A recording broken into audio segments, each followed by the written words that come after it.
vía telefónica al escritor y periodista, miembro importante de esta Cuarta Transformación, Pedro Miguel, amigo obviamente de Sin Censura, a quien le agradezco mucho que nos tome la llamada. Pedro Miguel, ¿cómo te va? Muy buenas tardes. Querido Vicente, buenas tardes. Apenado contigo porque no nos hemos podido contactar, pero pues los días están intensos. Pues no es para menos, Pedro Miguel, sobre todo con tantos temas a abordar. Si te parece, le entramos, como decimos en el pueblo, a lo que te truje chencha. La alianza de estos partidos que tanto ha generado ruido, yo creo que debe de ser analizada a profundidad, con una gran reflexión, porque son, perdón por lo que voy a decir, el mismo estiércol que nos encabronó a muchos para salir a votar en el 2018 y mandarlos al basurero de la historia. Y hoy se quieren revolver y se quieren presentar como algo nuevo. Aquí sí queda aquello de que es la misma burra pero revolcada, Pedro Miguel. Es correcto. Aquí es muy claro en esta confluencia del PRI, el PAN, el PRD, que no hay ya diferencia ideológica y por lo tanto no hay sustancia ideológica en ninguna de estas organizaciones. Se trata simplemente de un grupo muy pragmático que busca recuperar el poder que perdió en 2018 y que, pues en ausencia de ideología, de proyecto de país, de propuestas para la sociedad, pues lo único que tiene como contenido son los intereses de grupos mafiosos. Esto es muy claro. La mafia del poder en todo su esplendor. Es la mafia pues más bien es la mafia de la impotencia ahora, porque se quedaron sin poder. Detentan mucho poder económico, mucho poder delictivo, son grupos de traficantes de influencias. Y mira, Vicente, yo creo que, dicho todo lo anterior, no debemos perder de vista que si están vivos es porque tienen todavía cuotas de poder importantes. Es decir, me temo que no hemos logrado tirarlos al basurero de la historia. Tienen gubernaturas, tienen copadas instituciones autónomas, organismos descentralizados, tienen pues bancadas en el Congreso, tienen jueces y tienen una parte indudablemente de la burocracia estatal en las diversas ramas del Estado, incluso en el Ejecutivo. Yo creo que hay gente que todavía es partidaria de un retorno al viejo régimen.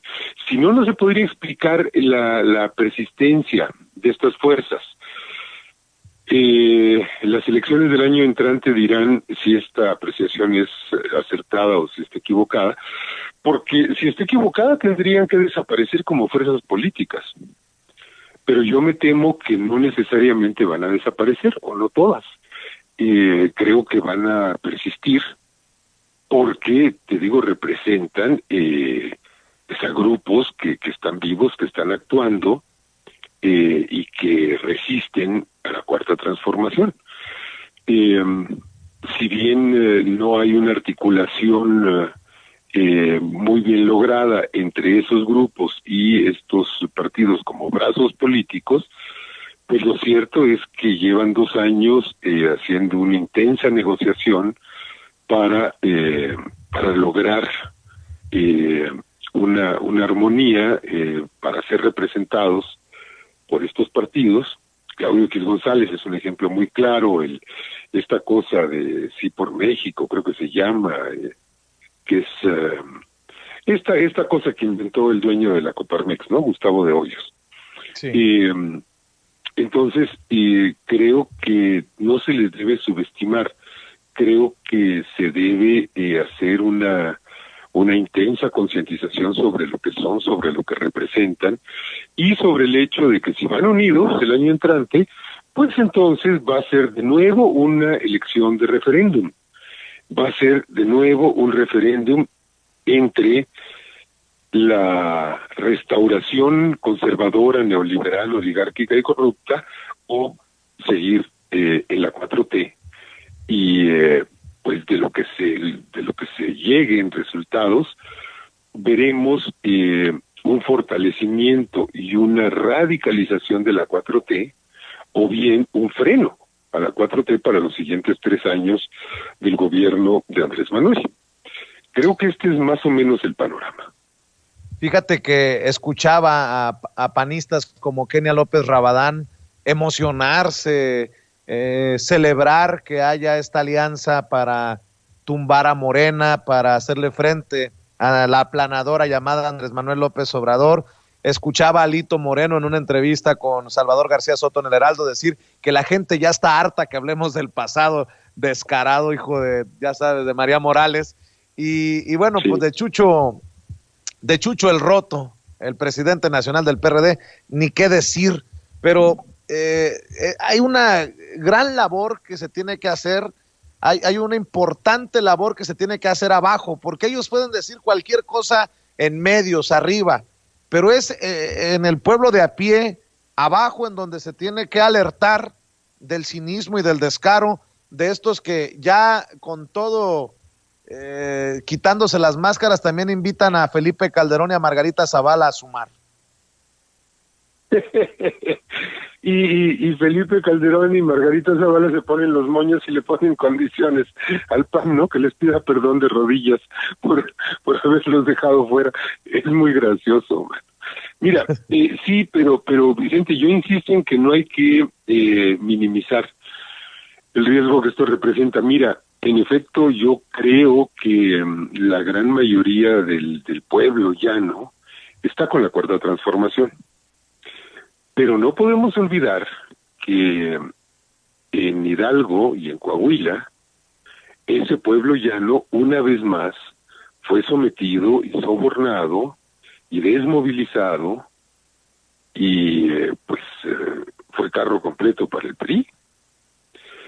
Porque es decir, no podemos cantar victoria en el sentido de que ya desapareció el dinosaurio, el dinosaurio está vivo, sigue dando coletazos y va a poner todo y se va a jugar en peso para causarle un quebranto electoral a la Cuarta Transformación. Eso por un lado. Y por otro lado, tampoco podemos hacer las cuentas de la lechera trasladando en automático el respaldo que tiene López Obrador a Morena, porque no es así, porque las preferencias de Morena en lo electoral ciertamente son mucho mayores, por mucho, dobletean al PAN, al PRI, etcétera, pero no son el 70% de popularidad del presidente, ¿no? Entonces, creo que no va a ser es decir, no es ahorita un proceso ganado de antemano, un proceso del que podamos estar seguros, hay que trabajar mucho, y luego tenemos, Vicente, el problema de que Morena viene arrastrando fracturas, pleitos internos, pleitos locales, pleitos nacionales, procesos de descomposición, procesos de corrupción, que deben ser saneados, atajados.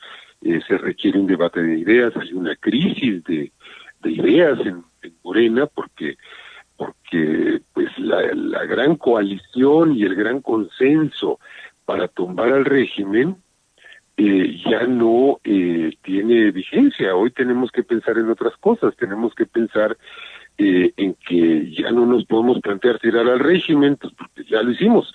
¿Qué nos toca plantearnos hoy? Pues nos toca plantearnos la segunda fase de la Cuarta Transformación, la construcción de una visión de país que no es necesariamente la de López Obrador, porque López Obrador va a ejercer la presidencia 4 años más, y luego, ¿qué va a pasar? ¿No? ¿Qué vamos a proponer desde Morena? ¿O qué vamos a proponer desde el movimiento? Entonces, creo que tenemos un trabajo muy intenso, desafiante. A mí me da entusiasmo, pero no creo que podamos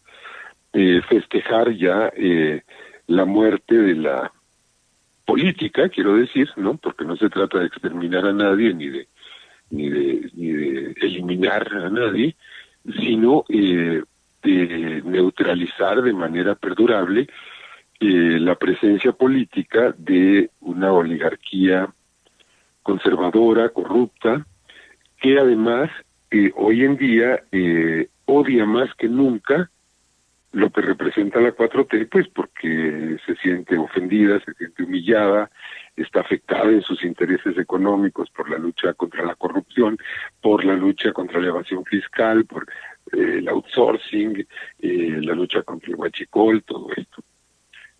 Pedro Miguel, ya que hablas de la segunda etapa de la cuarta transformación a la que se refirió en la mañanera hace un par de días el presidente Andrés Manuel López Obrador, creo que la reflexión debe de ser para todos, ¿no? Y ahora, ¿qué nos toca hacer? Hablas tú de lo que viene a nivel político, electoral, pero la cuarta transformación la hacemos todos. Así es. Y eso implica que tenemos que participar todos en la construcción del proyecto. Porque, mira, hay prioridades y ha habido prioridades en estos primeros 2 años que son de indudable sentido común y de indudable sentido social y humano, que es, pues la gente tiene que comer, ¿no?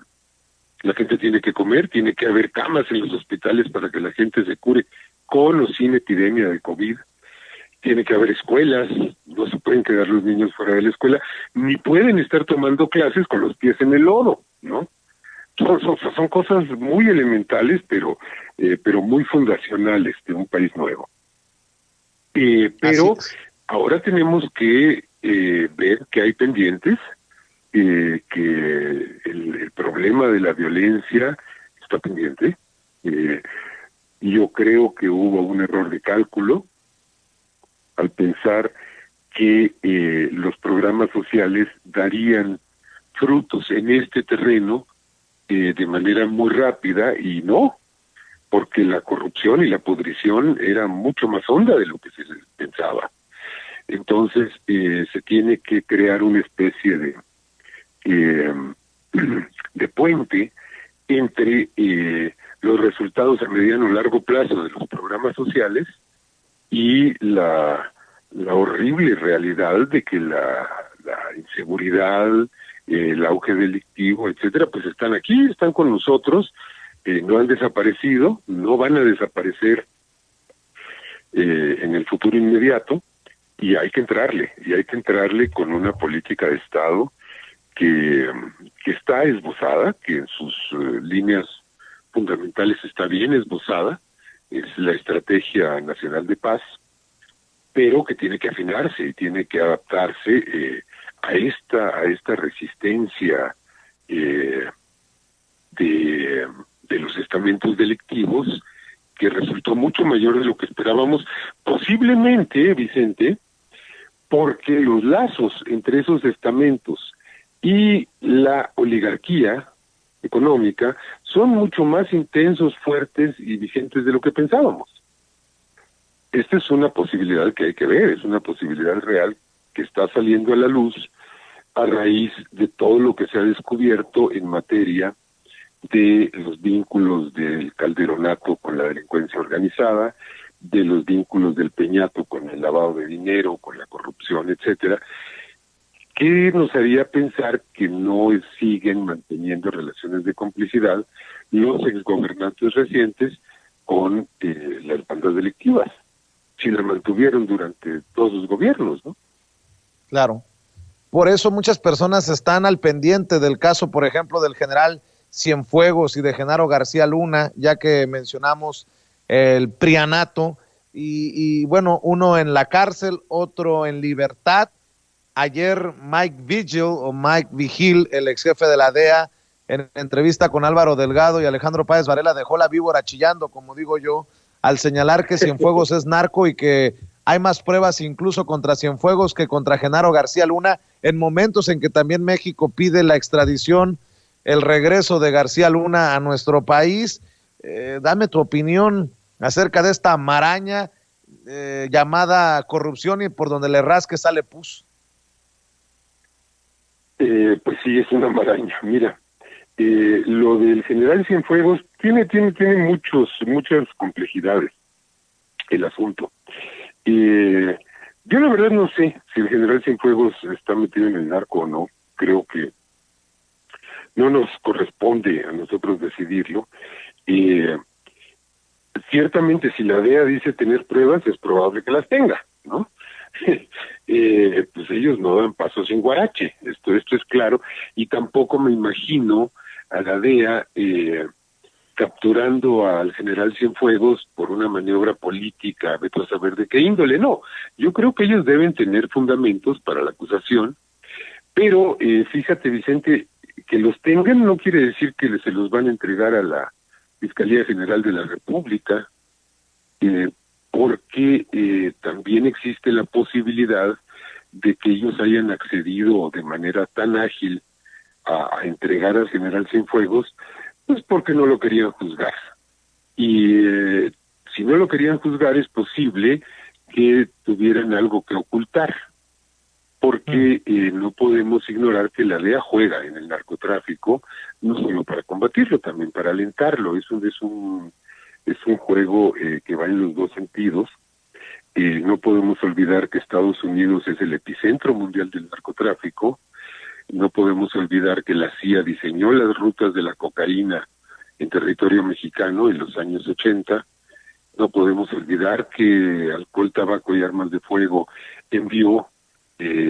hizo varios envíos de armas de alto poder para los cárteles, que la DEA le ayudó al Chapo Guzmán a lavar dinero en el sistema financiero de Estados Unidos.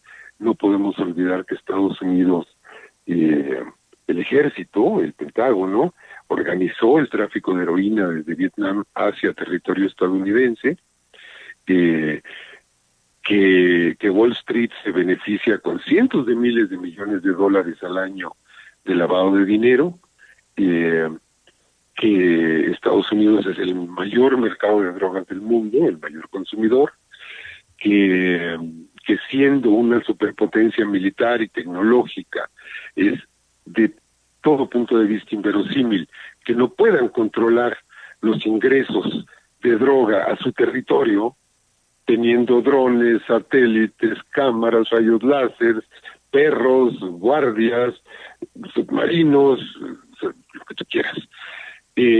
Entonces, el problema es muy complejo, es decir, yo creo que Estados Unidos, el gobierno de Estados Unidos, sí es un narcogobierno.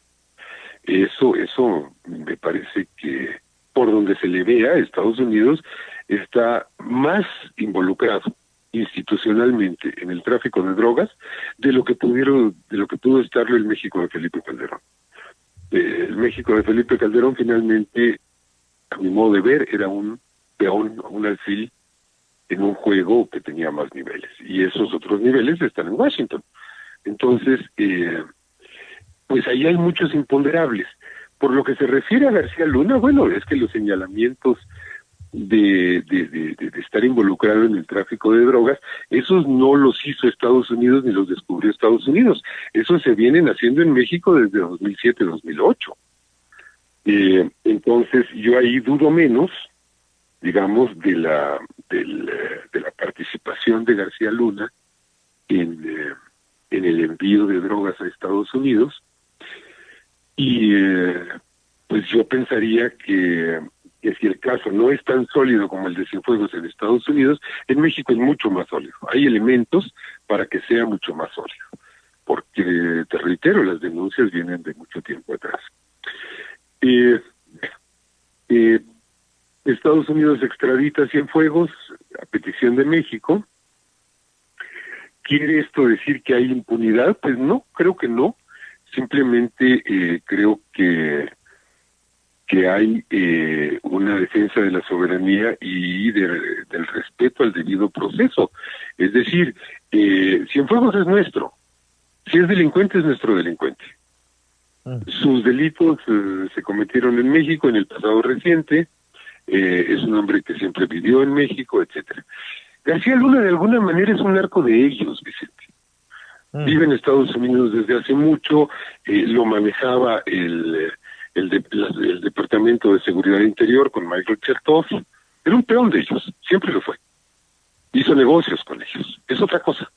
Entonces, esta extradición, pues se le encuentran delitos, eran delitos sabidos, se decide investigarlos, y me parece que es pertinente pedirlo en extradición por enriquecimiento inexplicable, pero creo que también es una petición que cubre una formalidad legal, pero que difícilmente se va a concretar en el futuro próximo, porque primero García Luna tiene que responder por las acusaciones de los fiscales en Nueva York, y después se verá si lo entregan o no.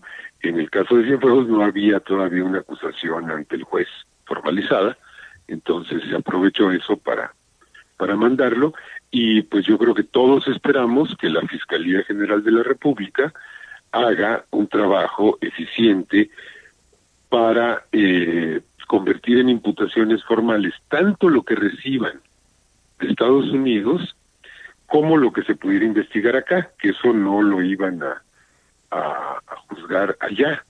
Y acá yo creo que la presencia del general Cienfuegos en México es una excelente oportunidad para presentar acusaciones por violaciones a los derechos humanos, no por tráfico de drogas. Además, ¿no?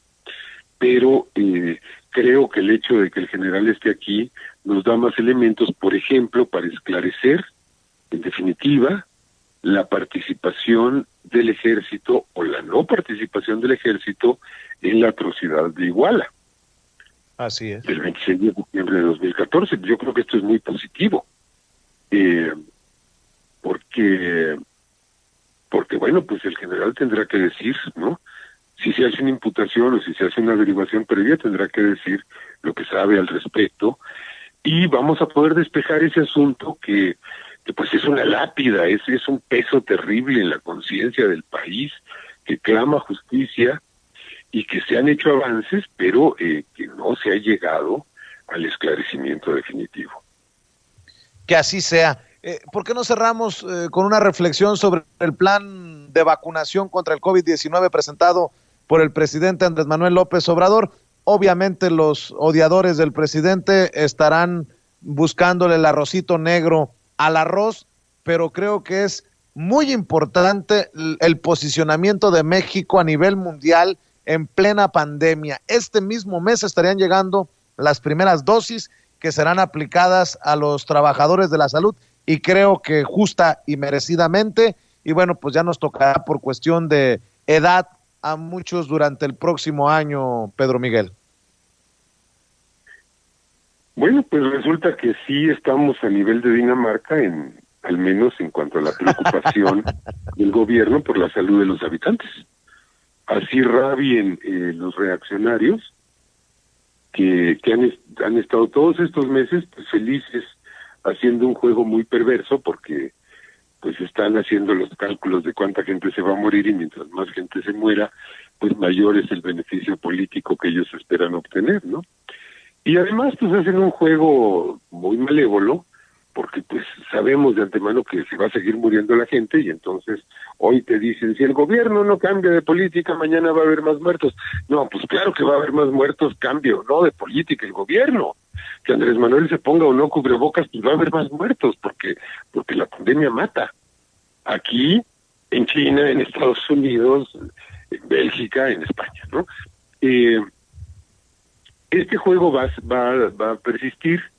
Mira, hace unas semanas, Héctor de Mauleón, que es parte de este aparato propagandístico de golpeteo al gobierno, publicó una historia en Twitter en donde llegaba una paciente al Instituto Nacional de Enfermedades Respiratorias con 20% de oxigenación, y no la querían recibir, a pesar de que llegaba con 20% de oxigenación. Pues creo que la historia es conocida porque el presidente la retomó en la mañanera. Yo tomé el tuit de Héctor de Mauleón, hablé con médicos, amigos, y les pregunté si era posible que alguien estuviera vivo con 20% de oxigenación, o de saturación de oxígeno, para ser más precisos, Y los 3 médicos se rieron de mí y me dijeron, hombre, o sea, estás hablando de ciencia ficción. Ya si tienes 80 vas al hospital, ¿no? Y si tienes 60, 70, estás estirando la pata. Entonces, fíjate tú, hace 2 días la jornada publica en Primera Plana un reportaje de lo que está haciendo el INER, el Instituto de Enfermedades Respiratorias, y bueno, pues es nuestra vanguardia, es nuestra punta de lanza en la lucha contra el COVID. Ha atendido a miles de pacientes, tiene 100 y tantas camas totalmente saturadas, hay un personal que está dejándose la piel, está totalmente entregado a la tarea de salvar vidas. Entonces, dices, ¿y cuál es el propósito de desacreditar al INER y de decir que el servicio es pésimo y que echan a la gente que está a punto de morirse? Pues es muy claramente el afán de lucrar y de causarle un daño político al gobierno gracias a la pandemia. A mí me parece que van a inventar algo, van a decir que las vacunas son chafas, que a mi tía abuela no la vacunaron y se murió por culpa de López Obrador, etcétera. Eso así va a seguir siendo porque ese es el único motivo político que tienen desde hace muchos meses y lo han explotado y le han sacado el jugo.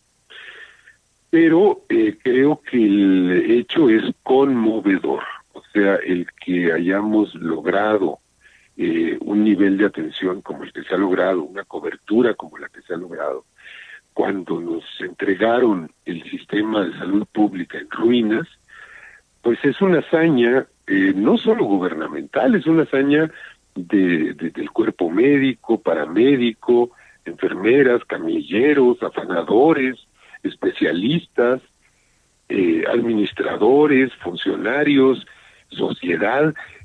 Creo que es de veras conmovedor el hecho de que en México nadie se haya quedado sin una cama de cuidados intensivos, salvo porque se equivocaron, porque no marcaron el 911, porque no sabían cómo hacerle, porque decidieron que mejor se quedaban en casa. Eso ha ocurrido sin duda, y sin duda han ocurrido incidentes aislados de torpeza administrativa, de saturación hospitalaria, pero en términos generales se ha atendido al conjunto de la población que lo ha requerido. Y ahora viene la vacunación. Vamos a ser de los primeros países en empezar la vacunación, quizá el 5º o 6º país que empiece a vacunar masivamente en el mundo. Y esto también nos habla de un tremendo éxito del equipo de salud que encabeza el doctor Jorge Alcocer y que tiene su principal ejecutivo en el doctor Hugo López-Gatell. Nos habla de un éxito de la Cancillería, que está encabezada por Marcelo Ebrard, para haber podido negociar en condiciones factibles el abasto de vacunas. Nos habla de esperanza, Vicente, nos habla de mucha esperanza y de que el gobierno le está respondiendo a su país. Como así lo hemos señalado una y otra vez. Qué placer, qué deleite platicar contigo, Pedro Miguel, en este espacio libre como el viento, en este espacio sin censura. No te pierdas, te voy a mandar para a ver si mejoramos el sistema juntos de internet. Cómo nos da dolores de cabeza para enlazarnos, pero tú sabes que más allá de la broma, más allá, agradezco siempre la intención, la deferencia, el detalle con este espacio y con la audiencia para abordar estos temas y estas reflexiones, Pedro Miguel. No, yo te agradezco a ti. Y ya que hablas de eso, tal vez tengamos que plantearnos como objetivo nacional la soberanía internética y empezar a construir nuestro propio internet. Vamos a ver si eso es posible, ¿no? Claro que sí. Ojalá que sea pronto. Por el día de hoy te mando un abrazo y estamos al pendiente, Pedro Miguel. Un gran abrazo para ti, Vicente, para toda la banda de Sin Censura y para quienes nos escuchen o nos escucharán. Que tengas muy buen día. Claro que sí. Cuídate mucho. Un abrazo. Es Pedro Miguel, escritor, analista y pieza fundamental de esta cuarta transformación, hablando con nosotros sin